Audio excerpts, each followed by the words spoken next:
After being informed about the current state of the slave market, Naofum expresses his desire to buy back all the former residents of Lurolona who were sold as slaves. In response, the slave trader informs Naofum that he needs to pay a substantial amount of money to buy them back. He also offers a solution to earn money, which is to enter an underground arena and fight there. He mentions that winners are rewarded with huge amounts of money. Thus, Naofum goes to the Colosseum. He also meets Nadia.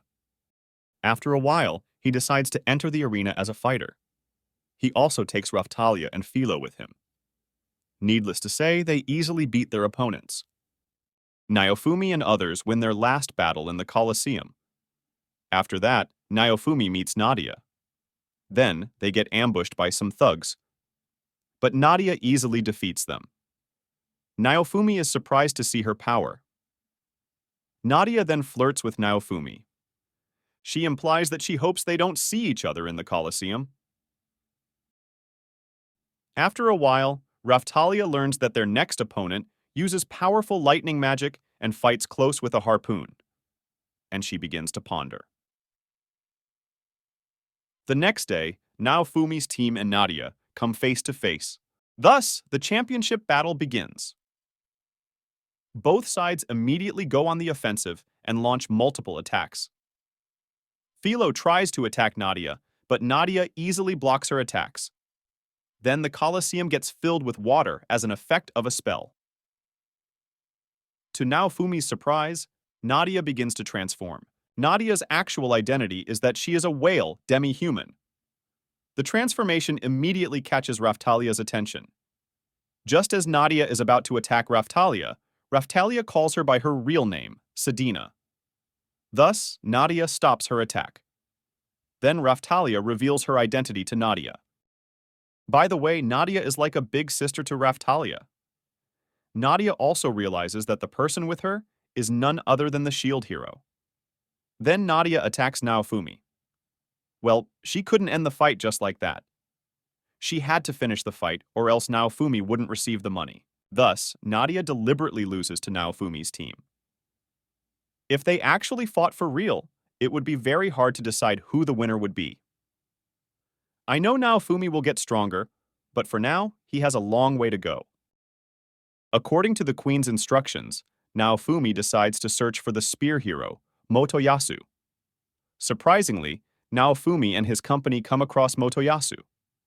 However, before Naofum can speak to him, Motoyasu runs away.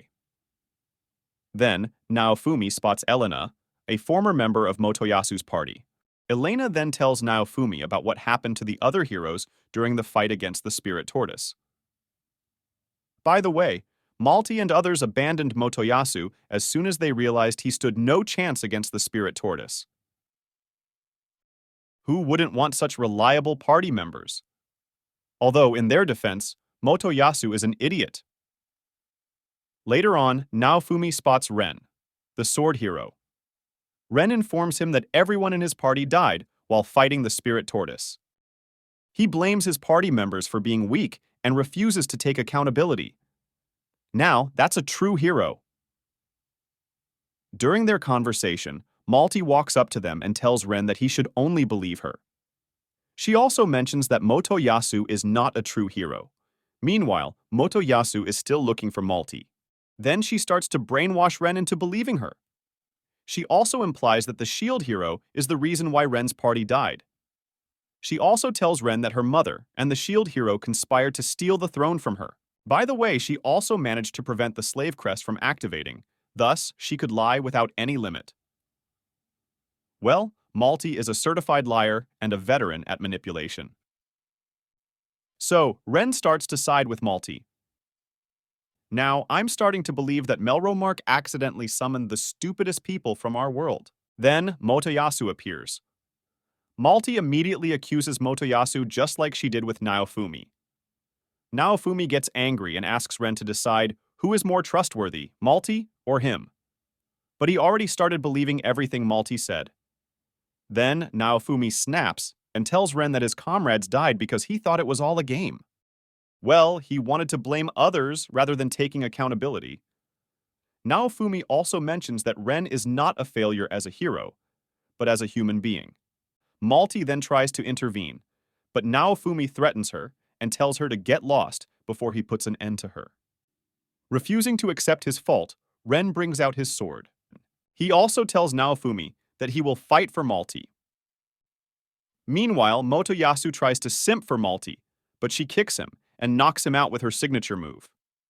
Thus, Ren attacks Naofumi. But to his surprise, Naofumi easily blocks his attack. Thus, Ren and Malty flee from the scene. Thus, Motoyasu becomes Malty's latest victim. Don't worry, Ren. A betrayal is on its way. To be honest, I think they should have named this anime The Rise of the Shield Hero and Three Idiots. In order to keep Filo away from the spear hero, Naofumi and others decide to return to their village. However, on their way, they are ambushed by two mysterious men. At first, Naofumi assumes they are probably just some random bandits. Naofumi, along with Raphthalia and Filo, prepare for a fight. One of the bandits tries to catch them by surprise by attacking Naofumi's party from behind, but Naofumi manages to block his attack. Thus, the fight between the shield hero and these mysterious men begins. Although Raphthalia manages to defend herself from one of the bandits, she realizes that they are no ordinary bandits. Needless to say, they easily overwhelm Naofumi's party. Then, to their surprise, the bandit summons a meteorite. Or rather, he tries to attack and crush Naofumi's party using a meteor. Naofumi watches in astonishment as the meteor begins to fall on them. He then deploys multiple shields, but the meteor easily destroys them. Naofumi eventually deploys the shield prison to protect themselves from the falling meteor. After struggling for a while, Naofumi manages to defend himself and his companions. Then, as those bandits rush to attack Naofumi's party, the clown girl appears and stops the bandits. Needless to say, Naofumi and others are surprised. Then one of the bandits calls the cardinal heroes weak. This makes Raphthalia angry and she rushes to attack him. To his surprise, Raphthalia is now able to match his speed. Well, that bandit accidentally dispelled Raphtalia's curse. Then Raphthalia jumps towards the meteor guy and ends him. Meanwhile, the clown girl also stabs the other bandit. Thus, those bandits disappear.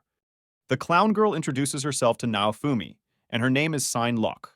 Later on, Shilock informs Naofumi that those two mysterious men used to work with the heroes who destroyed her world. Ren recalls his conversation with Naofumi while running away with Malty. He believes that Malty was telling the truth.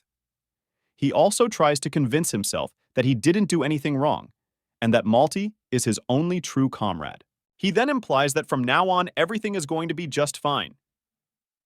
Trust me, brother, nothing is going to be fine. He again implies that Malty is his only true comrade.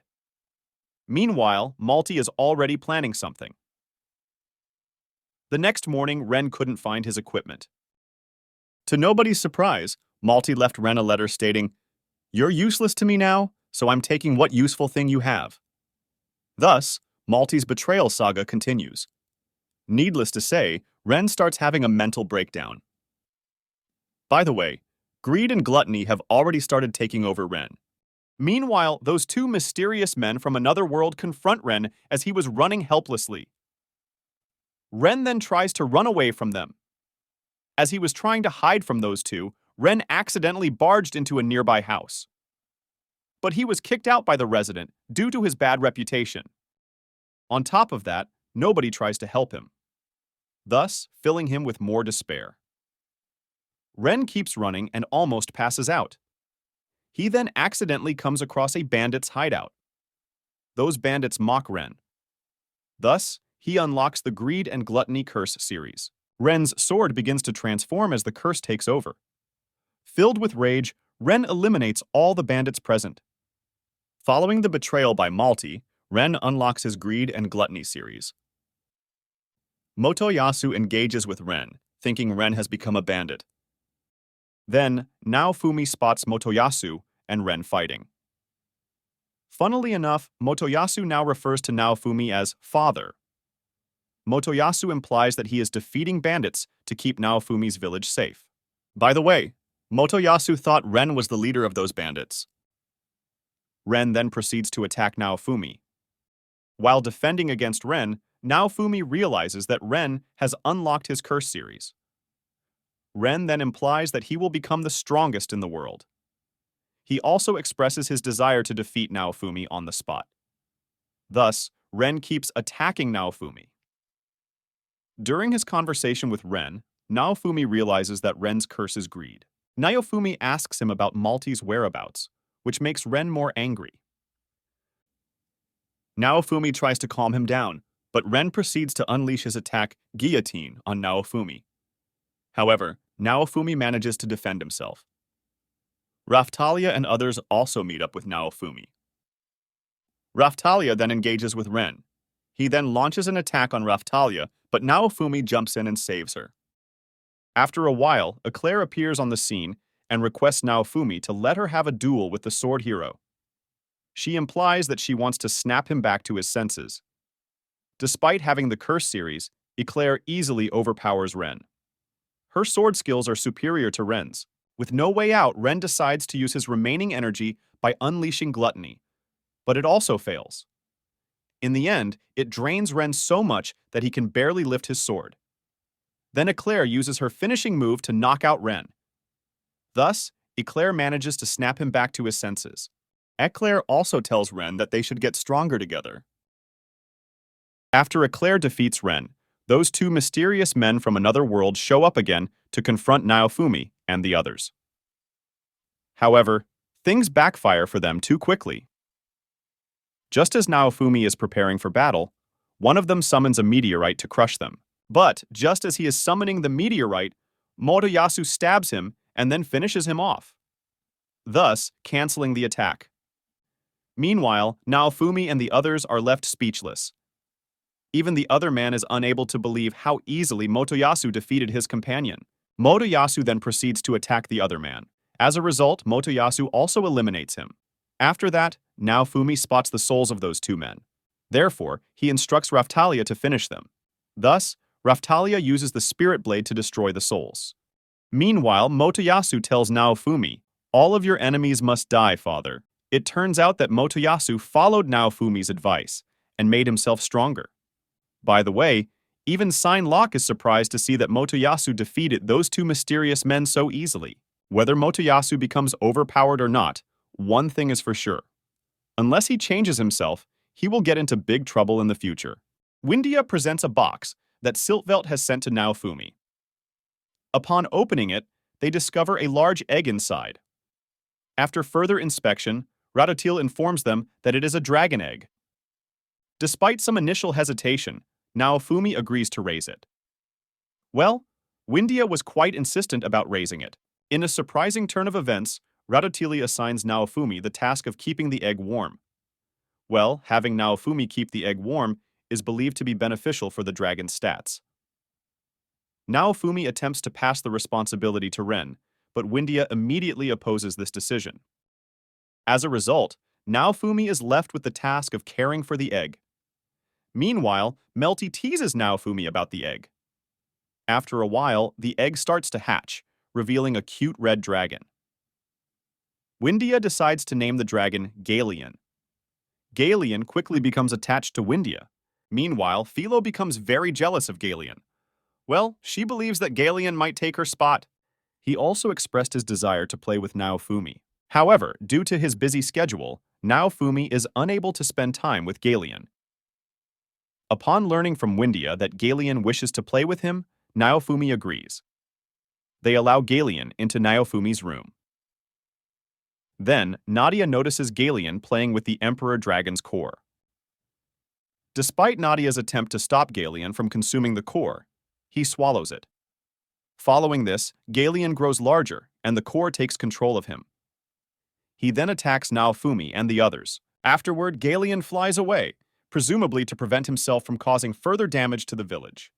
After the Emperor Dragon takes control of Gaelion's mind, Radotil informs Naofumi and others that dragons have an organ called a core that contains their mind.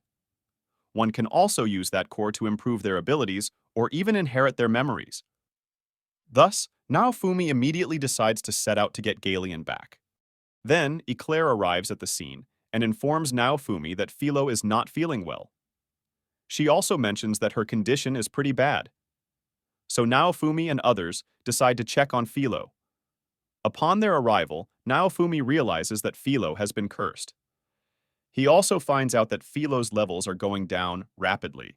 In other words, Filo's experience points are being transferred to Gaelion.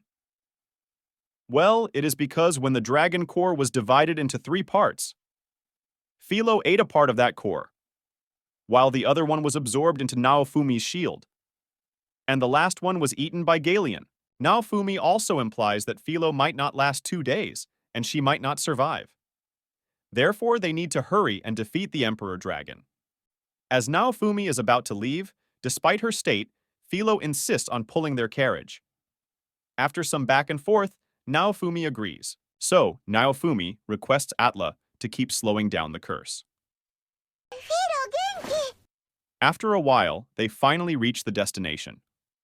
Upon their arrival, the villagers inform Naofumi that Gaelion is in the dragon's den. Naofumi, Ren, and others head to confront Gaelion. Ren then recalls how people suffered after he defeated the dragon. He also reflects back on his mistakes. Meanwhile, Filo starts to feel very sick and the curse takes over. As they venture farther into the cave, they finally come face to face with Gaelion. Then, Filo comes running towards Gaelion. It's unclear why she actually came. There are 2 possibilities. Either she came here because of the curse, or she came here because of her instincts.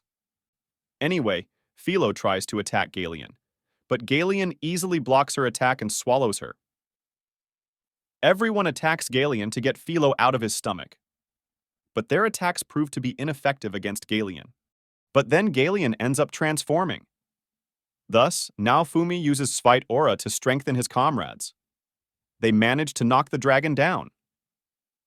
Just as they are about to deliver the final blow, Windia interrupts them. Then she calls the dragon her dad.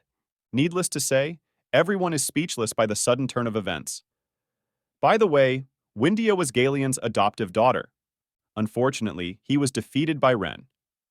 He even became a zombie dragon just to protect Windia. Anyway, Gaelion tries to attack Windia, but Ren manages to save her. Windia then realizes that he is not her father. Then the dragon again transforms and declares himself as the Emperor Dragon. By the way, Naofumi had actually combined the cores of the zombie dragon and the Emperor Dragon from another world. Malty then tells the dragon to give Filo back. So he shows how he kept Filo in his chest. Raphtalia attacks the dragon, but it doesn't do any damage. Naofumi believes that the dragon is getting defense from his shield, so he could deliberately try to fail a power-up attempt on the Wrath Shield to weaken him. But the Emperor Dragon takes control of Naofumi's shield and performs multiple power-ups, thus making the dragon even stronger. Naofumi continues to protect his comrades from the dragon's attacks. Just as he reaches his limit, Atla steps in and attacks the dragon. Surprisingly, Atla's attack proves to be effective against the Emperor Dragon. Because of the attack, the cave gets flooded and they are pushed out of the cave. After regrouping, Windia figures out the Emperor Dragon's weakness. Thus, she tells everyone about it. So, Naofumi devises a plan to defeat the dragon. He decides to use the Wrath Shield to draw the dragon's attention and make it land on the ground. Meanwhile, Sadena, Windia, and Malty will use a binding spell on the dragon. Raphtalia and the others will attack the dragon simultaneously. Since Naofumi didn't know much about Atla's powers, he decided to use it as a last resort. Thus, Naofumi unleashes the Wrath Shield, and as a result, the dragon appears in front of them. Sadena, Windia, and Malty immediately use a binding magic called Boundless Sea. Sadena then proceeds to attack the dragon. Then, Eclair and Ren also attack the dragon simultaneously. Thus, all of them begin an all-out assault on the dragon. In retaliation, the dragon unleashes an attack, leaving them exhausted. Meanwhile, the dragon attacks Naofumi, and he continues to defend himself. Atla steps in and tries to attack the dragon, but she is stopped by the dragon's barrier. Then, Foal manages to destroy the barrier. Thus, Atla attacks the dragon's weak spot. As a result, she manages to defeat the dragon. Sadena then attacks the dragon and retrieves the dragon's core, But then, the dragon tries to escape. But with some help from Naofum, Raphtalia manages to defeat the dragon once and for all. The dragon falls to the ground and opens its chest. As the chest opens, we see both Gaelion and Filo. Ren immediately rushes to rescue Filo. Gaelion also follows them. Raphtalia and Malty let out sighs of relief when Filo opens her eyes. Meanwhile, Windia is also relieved to see Gaelion safe. After a while, Filo comes running towards Gaelion and demands her experience points back, but Gaelion refuses. The argument between Filo and Gaelion continues. Then Gaelion grows larger and flies away with Naofum on his back. Meanwhile, Filo starts running after them. She implies that she is the only one who gets to give master rides. During a conversation with Shilock, Naofum and others learn that there is an archer in the underground arena who is making a lot of money. She also mentions the name of that archer, which is Perfect Hidden Justice. Naofum and Ren immediately imply that who else would come up with a ridiculous name like that? In other words, there is a high probability that it is none other than the bow hero, Itsuki. Rishia also agrees that it could be Itsuki. Thus, Naofum, along with Ren, Sadena, and others, head to the arena. After a while, Rishia catches a glimpse of Itsuki, so she starts running after him. Naofum and others also start running after Rishia. Then, they spot Itsuki. With the slave trader's permission, Naofum and others decide to talk with Itsuki. Rishia tries to talk to him, but he exclaims and implies that he is a servant of justice. He then pushes Rishia and tries to walk out. Naofum then tries to talk to him, but he implies that Malty told him about all the evil things Naofum has done. Well, Malty has already brainwashed Itsuki. Both Naofum and Ren are taken aback by this sudden turn of events. Naofum tries to convince him to ditch Malty immediately. Ren also agrees with Naofum. Ren then gets angry and says that nothing that woman says is true. He also mentions that she would lie to trick you. Needless to say, Itsuki refuses to listen to anything. He then leaves to enter the arena. Itsuki then states that he isn't wrong. He also recalls the agony he has been through after the spirit tortoise incident. Well, his party members ditched him and said things to him. As you might have guessed, Malty was the one who comforted him. He also mentions that everyone wants him now. He will fight for Malty and his comrades. By comrades, he is referring to his former party members. Well, his party members have rejoined him, only to exploit him along with Malty. Then the fight begins. Itsuki manages to defeat the opponent. Meanwhile, Rishia decides to fight Itsuki. Well, she wanted him to hear them out. Itsuki then gives his earnings to Malty and his party members. Well, Malty apparently became a saint, and now she is saving money for their noble cause of saving people. By the way, we all know the reality. They are just scamming him to get money. Meanwhile, Itsuki thinks they are saving people. After a while, during a conversation, we also learn that Malty and Itsuki's party members tried to sell him into slavery. She also implies that she will squeeze every last drop out of him, and they will also teach him how the real world works. Meanwhile, with the help of the slave trader, Rishia manages to confront Itsuki in a private matchup. Confronts Itsuki. Rishia implies that Itsuki once saved her, and now it's her turn to save Itsuki. Itsuki then mocks Rishia for being weak. Itsuki spots Naofum. He then tries to attack Naofum. Naofum tries to convince him to stop. Funny how Itsuki is putting the slaves at risk while he is fighting to save them. I don't want to give you brain damage. But the conversation between Naofum and Itsuki was very idiotic. Nonetheless, Naofum manages to block the attack. Itsuki then gives a speech about how Naofum exploits his slaves. Although I can confirm that Itsuki lost his brain. Itsuki then unleashes another attack with the bow that Malty gave him. One of his attacks hit the match referee. The referee was unscathed, but he was brainwashed by the hit of the arrow. Meanwhile, Itsuki thinks that arrow brings out the justice in people. Naofum immediately realizes that it is the effect of the curse series. Then Rishia calls out to Itsuki and their fight begins. Itsuki immediately launches an attack on Rishia, but to Itsuki's surprise, she easily blocks his attack. Both continue to exchange blows. Itsuki is also surprised to see someone as weak as Rishia easily blocking his attacks. Then, the curse series takes over Itsuki. Rishia advises him to let go of that power immediately. Ren also tries to convince Itsuki to stop using that power. Itsuki then unleashes his ultimate power and hit Rishia with it. Although Itsuki is confident in his victory, Rishia breaks free from his ultimate attack. Rishia then manages to land an attack on Itsuki. Then he tries to attack Rishia while utilizing his Curse series power. He unleashes a powerful attack, and as a result, Rishia's sword snaps in two. So Naofumi provides a new sword. Then, as he tries to attack Rishia, and a light flows from his weapon to Rishia's body. By the way, the bow refused to accept Itsuki as its owner, thus giving her a mysterious weapon. She easily overpowers Itsuki. She continues one-sided beatdown.